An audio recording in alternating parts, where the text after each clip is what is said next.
Welcome to the Marshall. We've been here for about 10 years. We're wood-fired American, farm to table, and enjoy. When the pandemic first hit, most restaurants closed completely, but the Marshall did not. No eating cold pizza at the Marshall. You can't have an 800-degree oven and then also eat cold pizza. We never did pizza. But it became very clear during the pandemic, as it began, that people were hurting, they didn't have a lot of money, and they wanted to eat at home if they weren't cooking.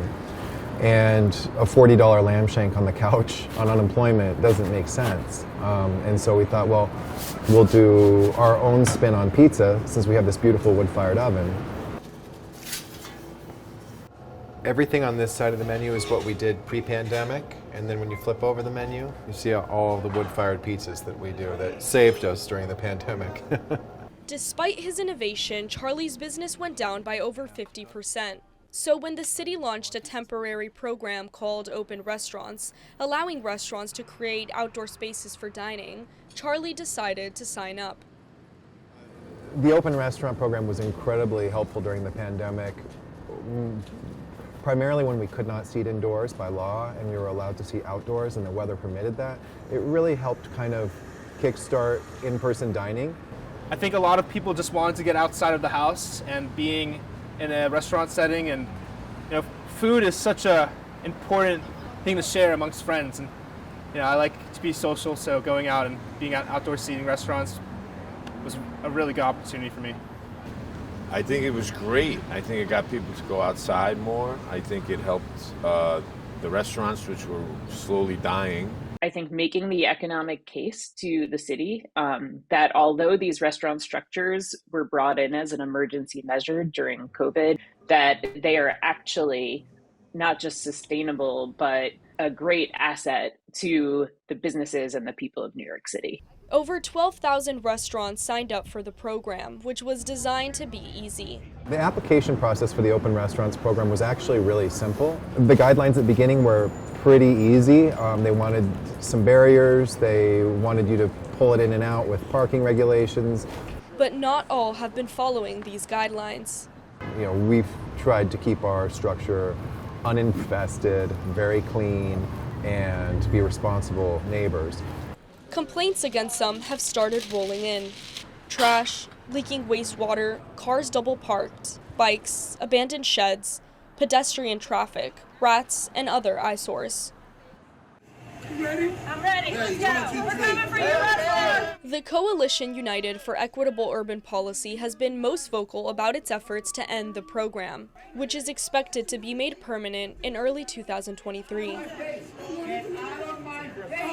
Advocates for shutting the sheds argue New York City lost 63 miles of pedestrian open streets. They demand public hearings. And take to the streets, calling the program unjust and undemocratic. Why we as government are allowing this when there is so much deterioration of quality of life for residents? So I want somebody to tell me that why they are still crying poor. If they are still crying poor after 2 years of tripling their business. But for Charlie, keeping the shed is an investment.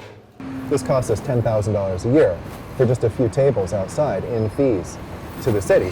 I don't think that it was the city's intention to give everybody a big payday by giving them a bunch of extra seats. I think that the initiative created seats where people could sit instead of inside, not in addition to inside. Last March, a group of New Yorkers won a lawsuit against the temporary Open Restaurants program. The court ordered the city to conduct environmental reviews. There's a minority who don't like outdoor dining at all. We're clear on that. And their lawsuit against the city is actually slowing the process of making the program permanent. What I want to say loud and clear, outdoor dining is here to stay. So I wouldn't say I'm 100% in favor of it, but I'm not 100% against it either. you know, there's quite a few elderly people in this neighborhood too, and if they're trying to get along, the streets are uneven, and there's a lot of people who ride the bike on the sidewalk.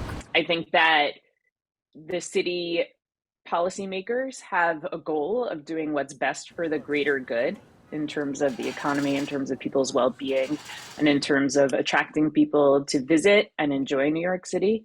That's the better option. You're never going to make everyone happy. That's why democracy is a majority, not a consensus, right? But I think that those of us who are taking advantage of the Open Restaurants program do have a duty to try to serve the community, or at least exist in the community in a way that's as least disruptive as possible and hopefully beneficial. While the future of the sheds remains uncertain, experts like Kaufman say the program could be made permanent as early as next summer. For Columbia Journalism, I'm Maria Yoki.